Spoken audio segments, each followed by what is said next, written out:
right, next question.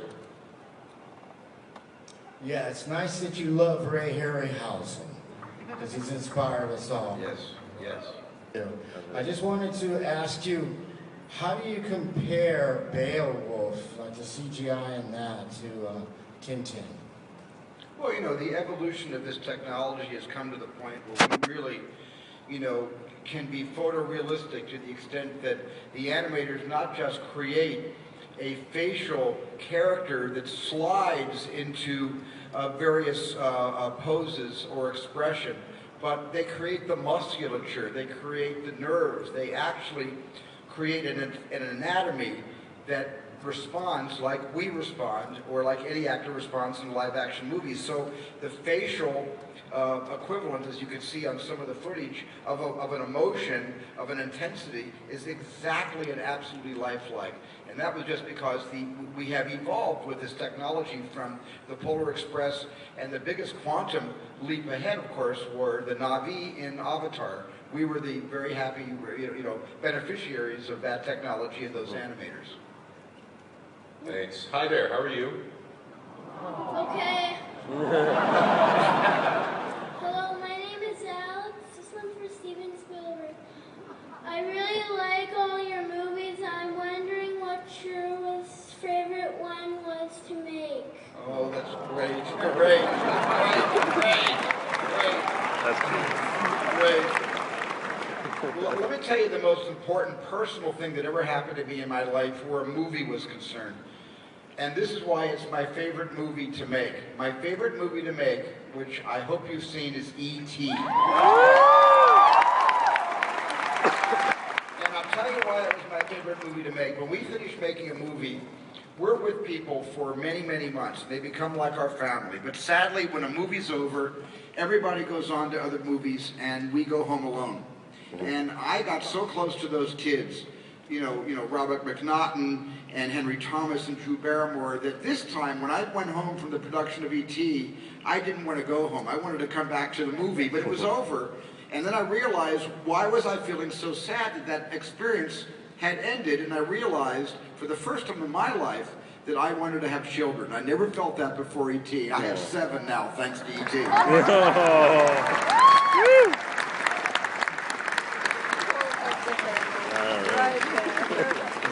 Hello, Peter. I'm Julian Lara. I'm a horror filmmaker from Spain. Hi. And I'm a big fan of you since Bad Taste. My question is, are you planning to go eventually to go back to make horror, funny, bloody movies? Yeah, absolutely. I'd love to. I've got, yeah, I do have a couple of things that I'm sort of playing around with at the moment, done some early conceptual designs for, and definitely in the future, yeah, absolutely. Hello. Hello there. The first thing I want to say, y'all are incredible. Just incredible. Thank you. My question is, out of all the movies that each of you have produced, which one do you wish you would have been the director of that movie? Oh, that's a good question. That's a tough question. My God. Oh, my God. Because the second I answered your question, the director said, oh, I didn't realize my job was in jeopardy. Well, here's the good news. Of many of the movies that I've produced, I couldn't have made those movies as good as the directors who I hired to direct those movies, because those movies were more a part of their DNA than mine. But if there was one movie that I gave away, that I loved as close, as dearly as anything, and yet I gave it to, I thought, the best person for the movie, and I could have directed it. My wife read the script and said, if you don't direct this, I'm going to leave you. Of course, she was kidding. We've been together almost 20 years, but that would be American Beauty. Oh. But even though that was the one that got away, it got away to the right director, Sam Mendes, and he won an Oscar for it. Peter, how about you? Is there one that you would have? I've only produced this with 9, haven't I? I think it's just about the only one I've but apart from Tintin, I'm very happy Stephen directed Tintin. Tintin. No, I'm, you know, I I'm not really, you know, I find that I get so excited about movies that when I'm imagining them that I kind of just sort of naturally want to go and direct them. I mean, District 9 was very much Neil Blomkamp's idea, so that was obviously, you know, a no-brainer that he would make that. But anytime I think of an idea and think for a moment that I don't want to produce it, eventually I fall in love with it, and so I'm very happy to have done what I've done. It's been a great year for you, Stephen, with, I mean, obviously Super 8, now Cowboys and Aliens, Transformers, so the producing seems to be going pretty well. Yeah, I like producing. I mean, my favorite producing I've ever done in terms of, and here's what I do as a producer. I hire the director and I go away. And that's the smartest thing I can do as a producer. By the way, that's the smartest thing that most producers should do when they produce for directors that should run the show. You know, my happiest moment producing was producing Bob Zemeckis' 3 Back to the Future movies.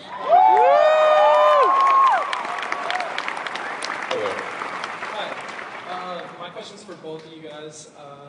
After all of your achievements and accolades, what keeps you guys going? What keeps you guys inspired? And for Stephen, is there any chance you can get Tom Hanks to come down here? He's never been down here. Well, maybe now that I've come down here, he'll come down here next year. You know, what keeps me going is you. If it weren't for you, I would stop. Seriously. All keep us going. You know, we cannot make the kind of audience movies we make without your support and without the fact that you see them more than one time, and the fact that you write about them, and the fact that you're honest in your feelings about them, and you're also honest in your feelings about us. You don't love me all the time. You love me sometime, and sometime you don't, and you take us to task. And by the way, it keeps us honest. Keep taking us to task when you feel like it, please. Hey guys, it's Mike with Mill Woods. Just wondering, Jurassic Park 4, where are you at with that? I'm sorry, I didn't. For Jurassic Park 4, has anything happened with that? Yes, it has. Jurassic Park 4, we have a story I can happily announce right now.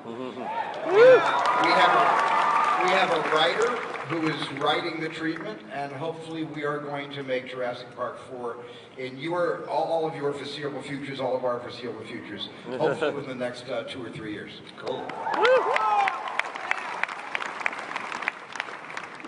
Hello, I have to make this really quick.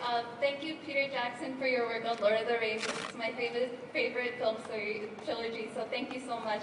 Same thing to Steven Spielberg. Thank you so much for your films. My question is, what made you film The Secret of the Unicorn as opposed to the other adventurous Tintin books such as Tintin the Picaro's Flight 714 or The Calculus Affair?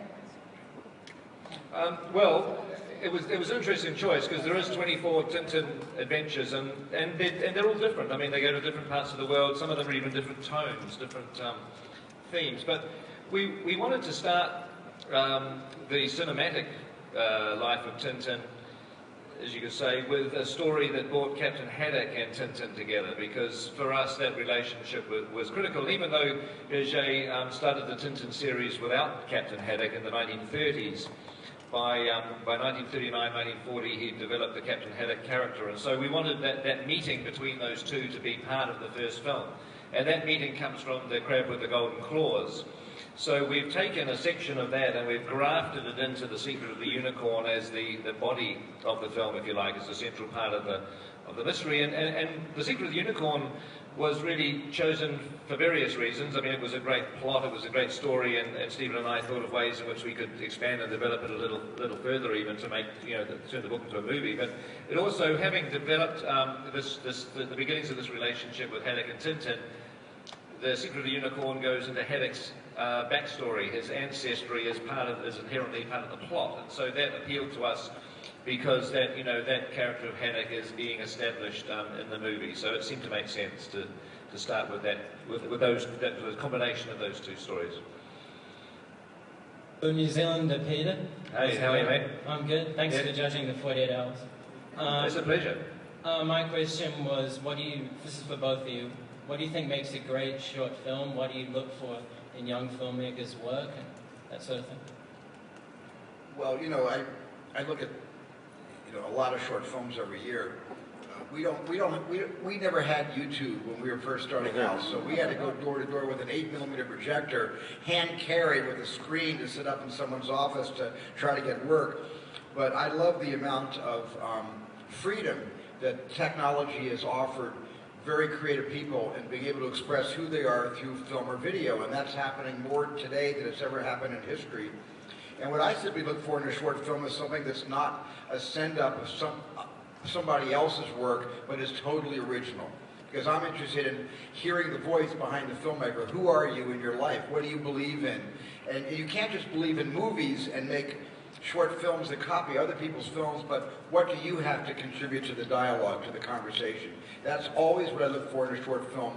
You know, yes, visual style, but also content. And can you tell a story? Do you know how to tell a story? It's more than just a lot of quick cuts. You know, it's where's the beef, so to speak. That's what I look for. I mean, I think that, you know, you can't actually describe ingredients that would go into a good short film. What you're looking for is you want to react to the film in a way that excites you, and that you see things in the movie that give you a sense that the person that made this film, or the people that made the movie, have a real inherent understanding of storytelling and film, and it's intangible. There's no ingredients. It's just either there or it's not, or you see you see a small sort of kernel of it in there. But I tell you what, the best thing is to make a short film. I mean, you know, over the years, so many people have contacted me wanting to get into the film industry, and yet I just, you know, say, well, make a film. That's what you should do because if you want to be a director, you're going to have a hell of a lot of drive and determination. You're going to have to be obsessed with it, because if you're not, that ain't going to happen. And if you can't get it together to make a short film, it will never happen. So if you really want to become filmmakers, or, you know, either directors or writers or just part of the film industry, grab a camera, grab an iPhone, grab anything and just go out and start shooting. And that's absolutely what you need to do. Good question. I think this is going to be our last question. Hello. This question's for Mr. Spielberg. Do you still like to use film? Well, get up here.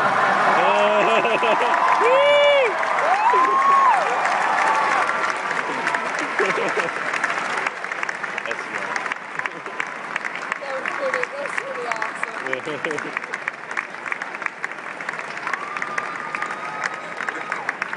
And Peter Jackson is going to photograph this.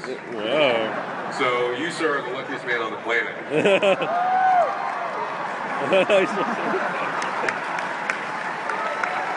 This is the most effective photograph of history.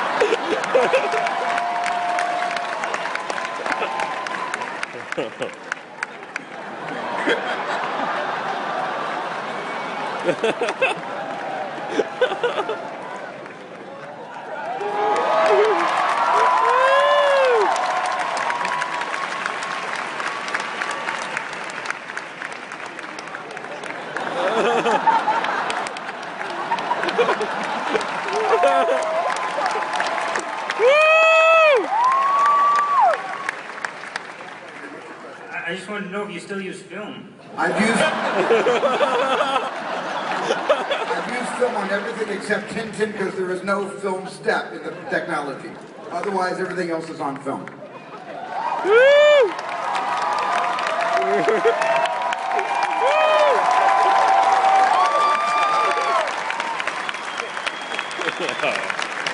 That was great. Okay, that was cool. That was pretty cool. He was cool. You know, we all come to Comic-Con to celebrate Hollywood magic, and when you guys think Hollywood magic, you think Peter Jackson and you think Steven Spielberg. Ladies and gentlemen, Peter Jackson.